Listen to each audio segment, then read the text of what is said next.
مسلم ابن عقیل رضی اللہ تعالیٰ عنہ کو حضرت حسین رضی اللہ تعالیٰ عنہ نے کوفہ بھیجا کہ جا کر حالات کا اندازہ لگائیں کہ وہاں حالات کیسے ہیں۔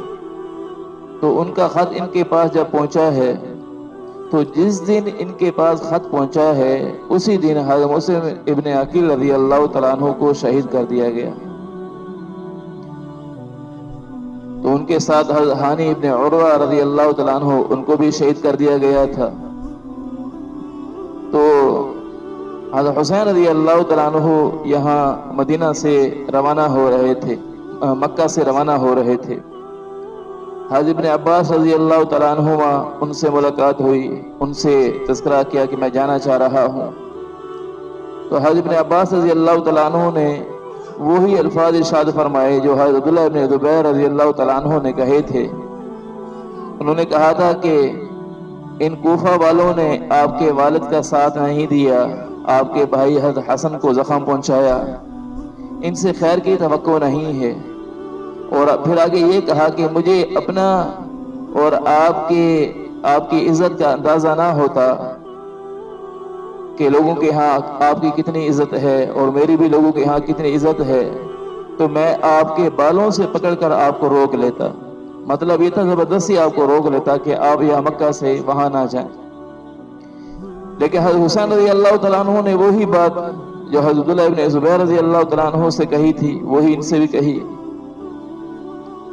کہ اگر میں یہاں پر رہا تو مجھے اس بات کا اندازہ ہے کہ جب یہ حاجی یہاں سے واپس روانہ ہو جائیں گے تو اس وقت یعنی عمر ابن سعید جو حاکم بن چکا تھا، ولید ابن عتبہ رضی اللہ تعالیٰ عنہ کی بجائے اس کو حاکم بنا دیا گیا تھا مدینہ کا۔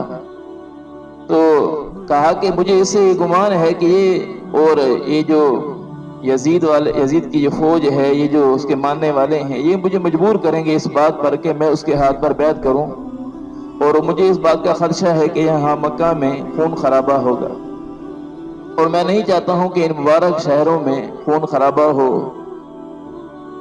مسلمانوں کو قتل کیا جا رہا ہو، یہ بات مجھے گوارا نہیں ہے۔ میرا خون بہتا ہے تو بہہ جائے، مجھے یہ بات تو گوارا ہے، لیکن یہ بات گوارا نہیں کہ مسلمانوں کے اوپر تلوار چلے۔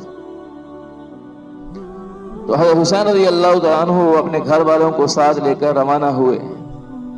جب یہ روانہ ہوئے ہیں یہ حضرات، تو انہیں حالات سے بالکل بے خبر رکھا گیا۔ عبید اللہ ابن زیاد نے اس بات کی بھرپور کوشش کی کہ انہیں حضرت مسلم ابن عقیل رضی اللہ تعالیٰ عنہ کی شہادت کے بارے میں، حضرت ہانی ابن عروہ رضی اللہ تعالیٰ عنہ کی شہادت کے بارے میں خبر نہ پہنچے، اور یہاں حالات جو کوفہ میں تبدیل ہو چکے ہیں ان حالات کے بارے میں انہیں پتہ نہ چلے، اس لیے بھرپور کوشش کی۔ یہ حالات سے بے خبر ہو کر روانہ ہوئے۔ چلتے چلتے جب آدھا سفر طے کر چکے تھے تو مکہ کے راستے پر ہی بعض لوگ جو کوفہ سے آنے والے تھے، یعنی 1 مہینے کی مسافت طے کر چکے تھے، تو بعد میں انہیں اطلاع پہنچتی ہے، لوگوں نے بتانا شروع کیا کہ حضرت مسلم ابن عقیل رضی اللہ تعالیٰ عنہ شہید کر دیے گئے ہیں۔ اب اس سفر میں بہت سارے لوگوں سے ان کی ملاقات ہوئی۔ بعض لوگوں نے تو بے خبری کا بارے میں خبر دی کہ ہمیں معلوم نہیں اس کے بارے میں کہ وہاں کیا حالات چل رہے ہیں۔ ایک شاعر گزرا ہے فرزدق نام کا، تو اس سے جب ملاقات ہوئی تو وہ اہل بیت کی بڑی قدر کرتا تھا، تو اس نے کہا کہ میں آپ کو اس بات کا مشورہ دیتا ہوں کہ آپ کوفہ نہ جائیں، آپ کیونکہ کوفہ والوں کے دل تو اگرچہ آپ کے ساتھ ہیں لیکن ان کی تلواریں ابن زیاد کے ساتھ ہیں، اس لیے آپ وہاں تشریف لے کر نہ جائیں، وہاں آپ کو شہید کر دیا جائے گا۔ حضرت حسین رضی اللہ تعالیٰ عنہ کا ارادہ کچھ واپس جانے کے بارے میں بنا، رک جانے کے بارے میں بنا، لیکن حضرت مسلم ابن عقیل رضی اللہ تعالیٰ عنہ کے بھائیوں نے یہ کہا، 3 بھائی بھی ساتھ تھے، انہوں نے کہا کہ ہم اپنے بھائی کا بدلہ لیے بغیر واپس نہیں جائیں گے، یہ ہو نہیں سکتا کہ ہمارے بھائی کو شہید کر دیا گیا ہو اور ہم ان کا بدلہ لیے بغیر واپس چلے جائیں، یہ بات ہم سے گوارا نہیں۔ حضرت حسین رضی اللہ تعالیٰ عنہ نے فرمایا کہ پھر تمہارے بغیر جینے کا بھی مزہ نہیں ہے، اسے تمہارے ساتھ ہی چلیں گے۔ اب یہ حضرات وہاں سے روانہ ہوئے۔ چلتے چلتے جب یہ کوفہ کی سرحد پر پہنچے ہیں تو عمر ابن سعد، یہ حضرت سعد ابن ابی وقاص رضی اللہ تعالیٰ عنہ کا بیٹا تھا. ان کے دو بیٹوں کے نام مشہور ہیں، ایک عمر ابن سعد، ایک عمر ابن سعد. تو عمر ابن سعد رضی اللہ تعالیٰ عنہ یہ تو صحابی رسول ہیں، عمر ابن سعد یہ صحابی نہیں تھے. تو عمر ابن سعد یہ یعنی یزید کی طرف سے یہ سپہ سالار مقرر تھا. عبید اللہ ابن زیاد کی کمان میں یہ لڑا کرتا تھا. تو اور حضرت عمر ابن سعد رضی اللہ تعالیٰ عنہ وہ یعنی یہ تو مسلمانوں کی طرف سے لڑتے ہوئے یعنی وہ لشکر جن میں مسلمانوں نے یعنی بہت زیادہ جانثاری کا مظاہرہ کیا تھا اور مسلمان بہت زیادہ لڑتے ہوئے شہید ہوئے تھے، اس جنگ میں حضرت عمر ابن سعد رضی اللہ تعالیٰ عنہ بھی لڑتے ہوئے شہید ہوئے تھے. یہ پکے مسلمان تھے، نیک سیرت مسلمان تھے. عمر ابن سعد یہ بہکاوے میں آ گیا تھا عبید اللہ ابن زیاد کی، کیونکہ یزید نے اس کو یہ کہا تھا کہ اگر تم یعنی اس لڑائی میں شریک ہو جاؤ، حضرت حسین رضی اللہ تعالیٰ عنہ کے خلاف برسر پیکار ہو جاؤ. یہ عبید اللہ ابن زیاد نے کہا تھا کہ اگر تم ان کے خلاف لڑائی کرو تو ہم تمہیں موجودہ تہران اس کی گورنری ہم تمہیں دے دیں گے. عبید اللہ ابن زیاد نے اس کو یہ کہا تھا. تو اس لیے یہ اس بات کو ماننے کے لیے تیار ہو گیا تھا، لڑائی کرنے کے لیے تیار ہو گیا تھا. اب حضرت حسین رضی اللہ تعالیٰ عنہ جب یہ کوفہ کی سرحد پر پہنچتے ہیں، یہاں پر انہیں یعنی جب یہاں رکے ہیں، یہ آگے جانا چاہتے ہیں لیکن انہیں یہاں روک دیا گیا، ان کا گھیراؤ کر دیا گیا. حضرت حسین رضی اللہ تعالیٰ عنہ نے ان کے ساتھ بات چیت کی اور ان سے یہ کہا کہ ہمارا ارادہ کوئی لڑائی کرنے کا نہیں ہے، بلکہ ہم تو یہ کہنا چاہتے ہیں کہ جن بنیادوں پر یہ حکومت قائم ہوئی ہے وہ بنیادیں صحیح نہیں ہیں، بلکہ ان اصولوں کے مطابق جو اسلامی اصول ہیں، جس کے مطابق شورا بنی ہوئی ہے مسلمانوں کی، اس کے مطابق حکومت قائم ہو، ہم یہ چاہتے ہیں. تو حضرت حسین رضی اللہ تعالیٰ عنہ اب یہاں یہ کوفہ کے ساتھ یہ پہنچے ہیں. تو حضرت حسین رضی اللہ تعالیٰ عنہ نے ارادہ کیا کہ براہ راست یزید سے بات چیت کی جائے. اس لیے حضرت حسین رضی اللہ تعالیٰ عنہ یہاں کوفہ کی سرحد سے دمشق کی جانب چلنا شروع ہوئے. کربلا جو ہے یہ اس ایسے مقام پر نہیں ہے، کربلا کا جو علاقہ ہے یہ ایسے مقام پر نہیں ہے کہ کوئی آدمی مکہ سے کوفہ کی طرف آئے اور درمیان میں کربلا آ جائے، اس مقام پر نہیں ہے، بلکہ یہ تو اس راستے پر ہے. کوفہ سے جاتے ہوئے کوئی آدمی اگر کوفہ سے دمشق کی جانب جا رہا ہو تو راستے میں کوئی 72.5 کلومیٹر کے فاصلے پر جا کر یہ کربلا کا علاقہ آتا ہے. تو حضرت حسین رضی اللہ تعالیٰ عنہ یہاں سے روانہ ہوئے اور کربلا کے مقام پر پہنچتے ہیں. تو اب جب یہاں پہنچے ہیں تو عمر ابن سعد بھی اور شمر بن ذی الجوشن بدبخت یہ بھی اور ایک اور سپہ سالار بھی، یہ تینوں سپہ سالار ان کے پاس آئے اور ان سے آ کر کہا کہ آپ یزید کی بیعت کر لیں. حضرت حسین رضی اللہ تعالیٰ عنہ نے یزید کی بیعت کرنے سے انکار کیا. یہ کہا کہ ہمارا مقصد لڑائی کرنے کا نہیں. وہی بات پہلی والی بات ارشاد فرمائی کہ ہم تو مسلمانوں کی خیرخواہی کے نکلے ہوئے ہیں، تو ہم تو ان بنیادوں پر حکومت قائم کرنا چاہتے ہیں جو اسلامی اصول ہیں ان کے مطابق قائم کرنا چاہتے ہیں. لیکن ان لوگوں نے انہیں مجبور کرنا چاہا. عمر بن سعد جو تھے انہوں نے خط لکھا تھا عبید اللہ بن زیاد کے پاس کہ انہوں نے یہاں یہ باتیں ہمیں کہی ہیں کہ یا تو مجھے اس بات کی اجازت دی جائے کہ میں یزید کے پاس جاتا ہوں، جا کر اس سے بات چیت کرتا ہوں، یا پھر ایسا کیا جائے کہ مجھے واپس جانے کی اجازت دی جائے، میں مکہ کی طرف واپس لوٹ جاتا ہوں.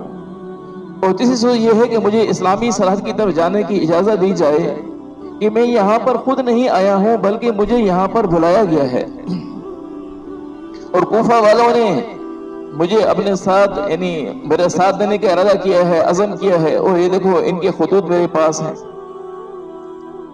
عبید اللہ ابن زیاد کی فوج میں بہت سارے کوفی وہ لوگ تھے جو حضرت حسین رضی اللہ تعالیٰ عنہ کو خط لکھنے والے تھے، جو ان کو بلانے والے تھے، بار بار دعوت دینے والے تھے. حضرت حسین رضی اللہ تعالیٰ عنہ فوج والوں سے کہتے تھے کہ دیکھو یہ تمہارا خط نہیں ہے، فلاں اے فلاں ابن فلاں، دیکھو تمہارا خط نہیں ہے، تم نے خط نہیں لکھا تھا مجھے، اے فلاں ابن فلاں دیکھو یہ تمہارا خط نہیں ہے۔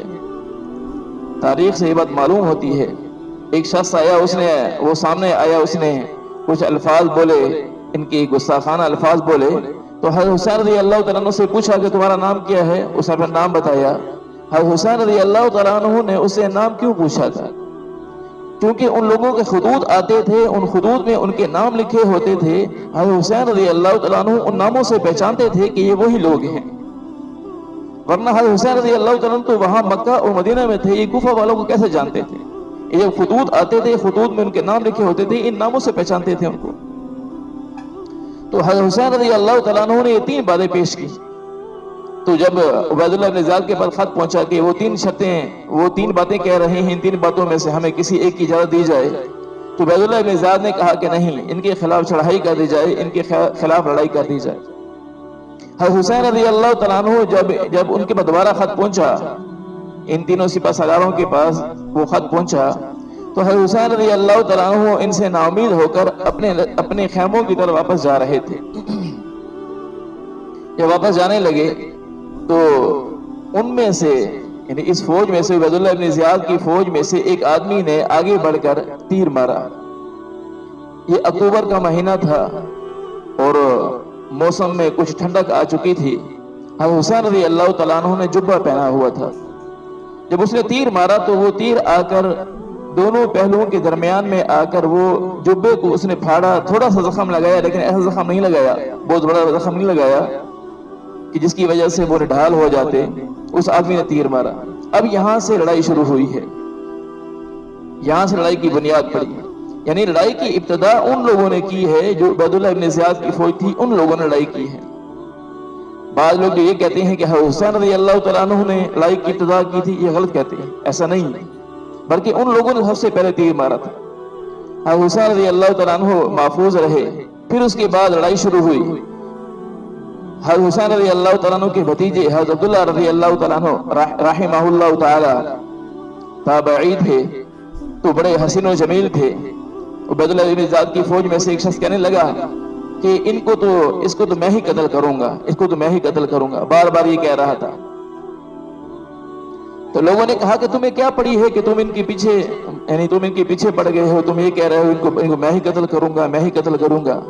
اس نے کہا نہیں، بس ان کو میں ہی قتل کروں گا۔ وہ قتل کرنے کی نیت سے، شہید کرنے کی نیت سے آگے بڑھا، تو جب اس نے آ کر وار کیا حضرت عبداللہ کے اوپر، تو حضرت حسین رضی اللہ تعالیٰ کو انہوں نے پکارا، کہا اے چچا جان، مجھے بڑی تکلیف پہنچی ہے۔ تو حضرت حسین رضی اللہ تعالیٰ آگے بڑھے، اس کے اوپر وار کیا، اس کا ایک ہاتھ کٹ گیا، اور پھر دوسرا وار کیا، اسے وہیں پر جہنم واصل کر دیا۔ پھر اس کے بعد لڑائی شروع ہوئی، اور لڑائی میں بہت زیادہ گھمسان کی لڑائی ہوئی، جس کی وجہ سے یہ حضرات سارے کے سارے شہید ہوئے، جن میں سے صرف حضرت علی ابن حسین رحمہ اللہ تعالی، حضرت حسین رضی اللہ تعالیٰ کے بیٹے جو زین العابدین کے نام سے معروف ہیں، صرف وہ جو کہ بیمار تھے، 23 سال ان کی عمر تھی، وہ خیمے میں موجود تھے، باقی سارے کے سارے یہ حضرات شہید ہوئے۔ اور شہید ہوئے تو اس کے بعد پھر حضرت حسین رضی اللہ تعالیٰ عنہ کے سر کو ان بدبختوں نے کاٹا، اور کاٹنے کے بعد وہ ان حضرات کو، حضرت زین العابدین رحمہ اللہ تعالیٰ ان حضرات کے گھر والیوں کو لے کر وہ کوفہ میں گئے، جہاں عبید اللہ بن زیاد تھا۔ عبید اللہ بن زیاد کے سامنے حضرت حسین رضی اللہ تعالیٰ عنہ کا سر رکھا گیا، تو وہ بدبخت ان کے چہرے کے اوپر چھڑی لگا رہا، اور یہ کہہ رہا تھا کہ بڑا حسین و جمیل چہرہ ہے، بڑا حسین و جمیل ان کے رخسار ہیں، یہ بات کر رہا تھا، چھڑی لگا رہا تھا۔ جب اس نے ہونٹوں پر چھڑی لگائی تو حضرت انس بن مالک رضی اللہ تعالیٰ عنہ بڑھاپے کی حالت میں تھے، کھڑے ہوئے اور فرمایا کہ اے بدبخت، یہاں سے چھڑی ہٹا، میں نے ان ہونٹوں پر اللہ کے نبی صلی اللہ علیہ وسلم کے ہونٹوں کو لگتے ہوئے دیکھا ہے۔ پھر اس کے بعد عبید اللہ بن زیاد نے ان حضرات کو دمشق کی، شام کی طرف بھیجا، دمشق کی جانب بھیجا۔ اب ان حضرات کے ساتھ یعنی عبید اللہ بن زیاد نے حضرت زین العابدین رحمہ اللہ تعالیٰ کے بارے میں بھی حکم دیا تھا کہ ان کو شہید کر دیا جائے۔ جب وہ لوگ آگے بڑھے تو ان کی گھر والیوں میں سے یعنی عورتوں میں سے ایک عورت وہ آگے بڑھی، یعنی ان کی پھوپھی تھی حضرت حسین رضی اللہ تعالیٰ کی بہن حضرت زینب رضی اللہ تعالیٰ عنہ، وہ آگے بڑھی اور انہوں نے ان کو اپنے ساتھ چمٹا لیا اور یہ کہا کہ پہلے مجھے شہید کرو گے پھر انہیں شہید کر سکو گے، پھر انہوں نے چھوڑ دیا تھا ان کو۔ تو عبید اللہ ابن زیاد نے ان حضرات کو دمشق کی جانب بھیجا، تو دمشق میں یہ پہنچے ہیں۔ تو اب یہ بات یہاں یعنی سمجھنے کی ہے کہ ان لوگوں نے یعنی ان حضرات کو حضرت زین العابدین رحمہ اللہ تعالی اور ان کے گھر کے عورتوں کے ساتھ ایسا سلوک نہیں کیا جو برا سلوک عام طور پر معروف ہے، ایسا سلوک نہیں کیا۔ بہت سی باتیں غیر مستند باتیں، جھوٹی باتیں لکھی ہوئی ہیں اور جھوٹی باتیں پیش کی جاتی ہیں، ان کے ساتھ ایسا سلوک نہیں کیا۔ اگرچہ حضرت حسین رضی اللہ تعالیٰ کو شہید کرنا، ان حضرات کو شہید کرنا یہ کوئی اچھی بات تھوڑی ہے، بہت بڑا جرم ہے، بہت بڑا ظلم ہے ان حضرات کے ساتھ کیا گیا، لیکن ان حضرات کو وہاں پر سہولت کے ساتھ رکھا گیا، لیکن ان کے خیموں کو جلا دیا گیا۔ اب یہ بات سوال پیدا ہوتا ہے کہ ان حضرات کے خیموں کو کیوں جلایا گیا جب ان کے ساتھ جو مرد ہیں، عورتیں ہیں، ان کے ساتھ ایسا سلوک نہیں کیا گیا، لیکن ان کے خیموں کو جلا دیا گیا۔ یہ کیوں جلایا گیا؟ اس کی بنیادی وجہ یہی تھی کہ ان میں وہ خطوط موجود تھے جو خطوط ان کوفہ والوں نے بھیجے تھے، اگر وہ نہیں جلاتے تھے تو ان لوگوں کی حقیقت واضح ہو رہی تھی کہ ہم ہی وہ لوگ تھے جن کو بلانے والے تھے۔ اگر اس کے بات کے بارے میں عبید اللہ ابن زیاد کو معلوم ہو جاتا ہے یا یزید کو معلوم ہو جاتا ہے کہ ہم ہی حسین رضی اللہ تعالیٰ کو بلانے والے ہیں تو پھر ہمیں قتل کر دیا جائے گا۔ اس لیے اپنی جان کو بچانے کے لیے انہوں نے کیا کیا کہ انہوں نے خیموں کو جلا دیا۔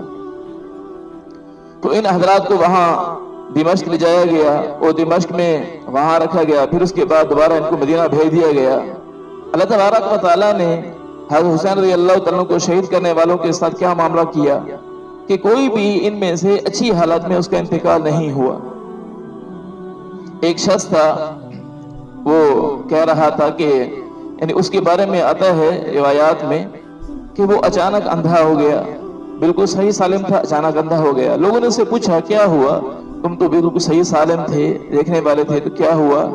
اس نے کہا میں نے خواب میں دیکھا کہ حضور صلی اللہ علیہ وسلم تشریف لائے اور آپ صلی اللہ علیہ وسلم کے ہاتھ میں خون کی سلاخیں تھیں اور آپ صلی اللہ علیہ وسلم نے وہ سلاخیں میری آنکھوں میں پھیری۔ صبح میں اٹھا ہوں تو میری آنکھوں کی بینائی جا چکی تھی۔ چند دن یہ آدمی زندہ رہا، اس کے بعد یہ آدمی مر گیا۔ ایک مجلس میں بیٹھے ہوئے تھے تو کچھ لوگ باتیں کر رہے تھے آپس میں اور بات چیت چل رہی تھی کہ کوئی بھی آدمی جو ہے وہ اچھی حالت میں اس کا انتقال نہیں ہوا جو حضرت حسین رضی اللہ عنہ کی شہادت میں شریک تھے۔ ایک شخص کہنے لگا یہ بات غلط ہے، یہ بات جھوٹی بات ہے۔ لوگوں نے کہا وہ کیسے؟ اس نے کہا کہ میں بھی حضرت حسین کو شہید کرنے والوں میں رضی اللہ تعالیٰ عنہ ان کو شہید کرنے والوں میں شامل تھا، دیکھو میں تمہارے سامنے ہوں، بالکل صحیح سالم ہوں۔ وہ آدمی جب گھر گیا تو چراغ کی بتی صحیح کر رہا تھا، اچانک اس کپڑوں میں آگ لگی اور جل کر وہیں مر گیا۔ اللہ تبارک و تعالیٰ نے حضرت حسین رضی اللہ تعالیٰ عنہ کے قاتلوں کے ساتھ یہ معاملہ کیا۔ ایک آدمی تھا جس نے یعنی پانی لانے والے پر تیر برسایا تھا اور پانی جو ہے وہ حضرت حسین رضی اللہ تعالیٰ تک نہیں پہنچنے دیا تھا، اس نے تیر مارا تھا۔ اچانک ایسا ہوا کہ اس کو پیاس لگی اور اتنی پیاس لگی کہ پانی پیتا جاتا تھا، پانی پیتا پیتا پیتا، لیکن آخر تک اس کی پیاس نہیں بجھی، یوں تڑپ تڑپ کے مر گیا۔ تو یہ تو اللہ تبارک و تعالیٰ کی طرف سے ان کے اوپر یہ یعنی عذاب آیا۔ اس کے بعد 5 سال کے بعد مختار سقفی وہ ان کے اوپر عذاب بن کے ان کے اوپر برسا ہے کہ اس نے قاتلین حسین کو اس نے چن چن کے ہلاک کیا تھا۔ اس نے کہ ایک آدمی کے بارے میں معلوم ہوا کہ اس نے حسین رضی اللہ تعالیٰ کو شہید کرنے میں شامل ہوا تھا، اسے سامنے کھڑا کیا، اس کے اوپر تیر برسائے اور تیر برسا کر اس کو وہیں پر قتل کر دیا تھا۔ ایک آدمی ان میں سے شریک تھا تو اس کے دونوں ہاتھ دونوں پاؤں کٹوا کر اس کو پھینک دیا اور یوں تڑپ تڑپ کے وہ آدمی بھی ہلاک ہوا۔ اللہ تبارک و تعالیٰ نے قاتلین حسین کے ساتھ یہ معاملہ کیا ہے۔ تو یہ تو دنیا کا معاملہ ہے کہ قیامت کے دن ہوگا، اللہ کے نبی صلی اللہ علیہ وسلم حضرت حسین رضی اللہ تعالیٰ کا معاملہ لے کر اللہ تبارک و تعالیٰ کی بارگاہ میں حاضر ہوں گے۔ پھر یہ لوگ جو قاتلین حسین ہیں یہ اللہ تبارک و تعالیٰ کو کیا جواب دیں؟ اس میں دوستو بھائیو، اللہ تبارک و تعالیٰ نے ان حضرات کو بڑی بزرگیاں عطا فرمائی تھیں۔ ان حضرات کی زندگی سے ہمیں یہ سبق ملتا ہے کہ جو بھی حالات ہوں ان حالات میں اللہ تبارک و تعالیٰ کے حکم کو دیکھنا چاہیے کبھی اللہ تعالیٰ کے حکم کو چھوڑ کر غیر کے سامنے جھک جانا، غیر کو اپنا پیشوا بنا لینا، غیر کی زندگی کو اپنانا، اس سے ہمیں منع کیا گیا ہے۔ اللہ تبارک و تعالی ہمیں اس ذات کی سیرت پہ صحیح سے عمل کی توفیق نصیب فرمائے۔